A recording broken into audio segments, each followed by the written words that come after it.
साल 2023 की शुरुआत होते ही चुनावी मौसम आ चुका है। चुनाव आयोग ने 3 राज्यों में चुनाव की तारीखों का ऐलान कर दिया है।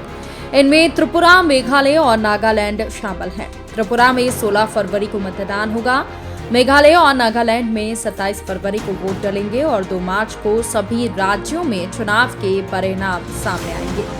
तीनों ही राज्यों में चुनाव को लेकर तैयारियां शुरू हो गई हैं। त्रिपुरा में 21 जनवरी से 30 जनवरी तक नॉमिनेशन फॉर्म भरे जाएंगे, जबकि मेघालय, नागालैंड में 31 जनवरी से 7 फरवरी तक नॉमिनेशन होगा। तीनों राज्यों में बहुमत का आंकड़ा 31 है, लिहाजा सभी पार्टियां चुनाव की तैयारियों में जोर शोर से जुट गई हैं। आइए जानते हैं कि तीनों राज्यों में अभी किस पार्टी की सरकार है। तो शुरुआत करेंगे मेघालय से। मेघालय में 2018 में 59 सीटों पर चुनाव हुए। कांग्रेस ने सबसे ज्यादा 21 सीटें जीती थीं। बीजेपी को यहां महज 2 सीटें ही मिल सकी थीं।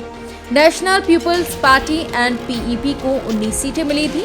इसने PDF और HSPDP के साथ मिलकर सरकार बनाई। इन्होंने मेघालय डेमोक्रेटिक अलायंस भी बनाया।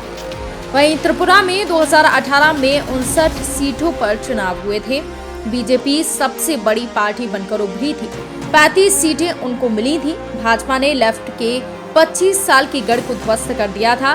पहले विप्लव देव सीएम बनाए गए थे, लेकिन मई 2022 में मणिक साहा को मुख्यमंत्री बना दिया गया।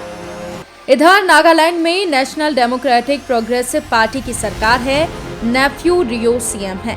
NDPP 2017 में अस्तित्व में आई थी। NDPP ने तब 18 और भाजपा ने 12 सीटें जीती थी।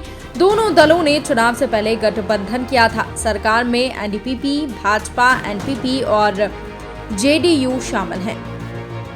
वहीं बता दें कि 2024 में लोकसभा चुनाव से पहले पूर्वोत्तर के राज्यों त्रिपुरा, मेघालय, नागालैंड के अलावा कुल 9 राज्यों में चुनाव होंगे। नॉर्थ ईस्ट के बाद अप्रैल या मई में कर्नाटक में भी विधानसभा चुनाव कराए जाने की संभावना है। 40 सदस्यों वाली मिजोरम विधानसभा का कार्यकाल भी इसी साल 17 दिसंबर को खत्म हो रहा है, जबकि मध्य प्रदेश, छत्तीसगढ़, राजस्थान, तेलंगाना में जनवरी 2024 में अलग अलग तारीखों पर कार्यकाल खत्म होगा।